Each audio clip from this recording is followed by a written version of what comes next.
Okay guys, sebelum tu jangan lupa klik like, komen dan share video ni. Okay guys, hari ni kita nak grinding ikan kita nak tangkap ikan gapi jantan sahaja.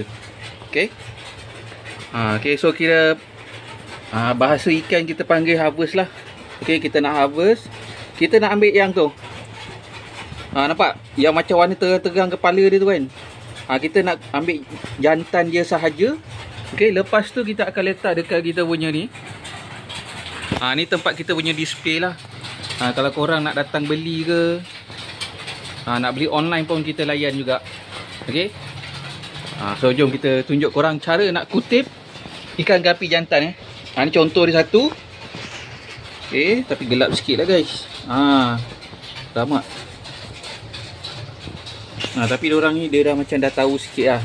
Pastikan korang ada saut yang dia punya tu kedalaman ni dalam 1 inci ke 2 inci lah. Lebih kurang 2 inci masuk ke dalam. Okay, korang boleh kutip. Okay, macam tu. Nampak tak guys? Ni jantan. Okay. Ni kita ambil dia punya jantan dia sahaja. Kalau betina kita biarkan dalam tong ni dulu. Kita akan biarkan dalam ni pun ada, dalam ni pun ada. Okay. Macam ni lah rutin kita guys. Tengoklah berapa bulan ke agak-agak dia dah macam besar sikit, dah naik warna ke, kita boleh kutip dia. Okay. Tak susah pun guys. Kita boleh biarkan dia saja.